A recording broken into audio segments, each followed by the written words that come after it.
Hello, नमस्कार। कैसे हैं आप सब? देखिए, जैसा कि मैंने आपको बोला था कि मैं आपके साथ समय समय पर एक सीरीज़ के रूप में वीडियो शेयर करूंगी, जिसमें बताया जाएगा कि हमारे जीवन में जो परेशानियां आती हैं, खास करके रोग जो आते हैं, वो क्यों आते हैं। ज़रूरी नहीं है कि सभी रोग एक सिर्फ शारीरिक घटना है, उसके पीछे मानसिक कारण भी होते हैं, हमारी सोच भी होती है। तो अधिकतर हम अपनी सोच के चलते समस्याओं को इनवाइट करते हैं कि आ बैल मुझे मार, और नहीं मारता तो भी मार। और अगर उनको कोई समझाए कि आप अपनी सोच बदलो, तो ज़्यादातर लोग इसके लिए रेडी नहीं होते हैं।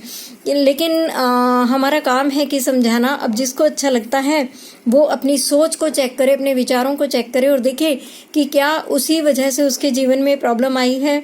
और अगर उसको लगता है कि बिल्कुल हाँ ऐसा ही है, मैंने ऐसा बोला था, मैं ऐसा सोचता हूँ या सोचती हूँ और इसीलिए ये समस्या मेरे जीवन में है भी, तो वहाँ से आपको अपनी सोच को चेक करना है और उसको चेंज करना है, और समस्या का हल आपके खुद के हाथ में होगा। तब आपको कहीं पर भी जाने की ज़रूरत नहीं रहेगी। इसी सीरीज़ में आज सेकंड डे में आप लोगों के सामने एक और गंभीर मुद्दा लेकर आई हूँ, जो कि है संतानहीनता या एबॉर्शन।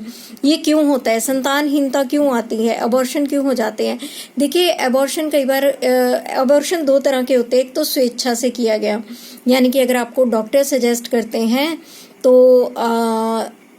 या आप स्वयं नहीं चाहते और आप एबॉर्शन कर देते किसी मेडिकल रीज़न की वजह से, कि बच्चा डेवलप नहीं हो रहा है, बच्चे के अंदर ये शारीरिक कमी है, ऐसा है वैसा है, तो कभी कभी डॉक्टर बोलते हैं कि एबॉर्शन ज़रूरी है और वो किया जाता है। और दूसरा एबॉर्शन वो होता है जो अपने आप हो जाता है। तो यहाँ पर जो अपने आप हो जाता है, मैं उस एबॉर्शन की बात करूँगी। लेकिन हाँ, जो डॉक्टर बोलते हैं आधे अधूरे बच्चे ये वो और उसको निकाल दिया जाए बच्चे को, तो देखिए, ये मैं इस बात में नहीं पढ़ूंगी कि कितना जायज़ है और कितना नाजायज़, लेकिन ये सब कार्मिक रिलेशंस होते हैं, कार्मिक संबंध होते हैं। उस जीव का आपके शरीर में इतना ही समय होता है, लेकिन कुछ लोग, हीलर्स लोग, ये मानते हैं कि ऐसे बच्चे को भी बर्थ लेने देना चाहिए, तो ताकि कार्मिक जो है क्लियर हो सके।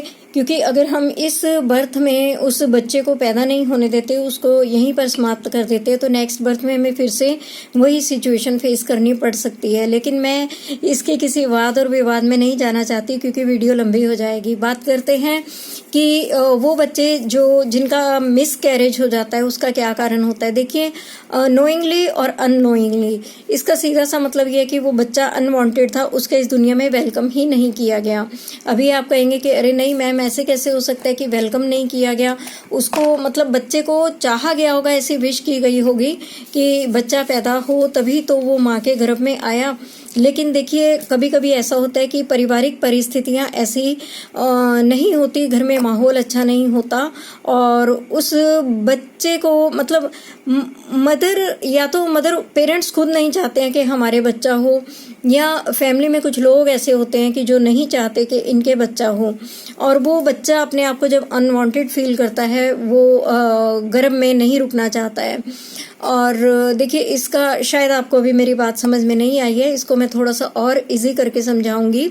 मैंने ज़्यादातर जिन लेडीज़ के बच्चे नहीं हो रहे थे उनकी जब रीडिंग की, तो ज़्यादा परसेंटेज इसी बात की मेरे सामने निकल कर आई कि पेरेंट्स पहले चाहते ही नहीं थे कि उनके बेबी हो। क्यों नहीं चाहते थे? क्योंकि आजकल की पढ़ी लिखी जो पीढ़ी है, पहले तो वो कैरियर में बिजी रहती है, ठीक है। वो मतलब लड़का हो या लड़की, वो नहीं चाहते हैं कि अभी शादी हो, अभी हम अर्न कर लें, अभी हम मकान बना लें, अभी हम गाड़ी ले लें, हम सेटल हो जाएं, तब हम मैरिज करेंगे। वो नहीं सोच पाते। विज़न यहाँ पर ब्रॉड करने की ज़रूरत है।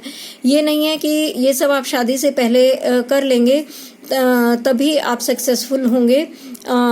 इसके बाद भी आप दोनों मिलकर उस चीज़ को जल्दी से पा सकते हैं। लेकिन ज़्यादातर आजकल लड़के और लड़कियां यही सोचते हैं कि पहले हम सेटल हो जाएं। मैरिज उनकी एक सेकंड मनोकामना होती है कि फर्स्ट पूरी होगी, एक कंडीशन लगा देते हैं कि फर्स्ट पूरी होगी तो हम सेकंड करेंगे, और मैरिज के बाद फिर बच्चा उनकी प्रायोरिटी नहीं होती।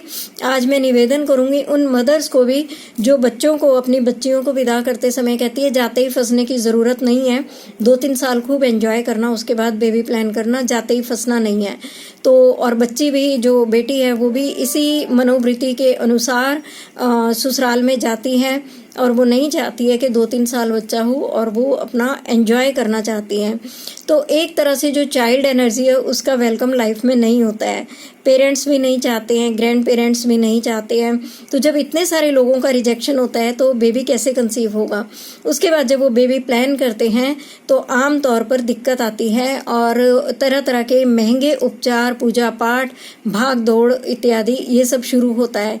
एक लंबी सीरीज शुरू हो जाती है,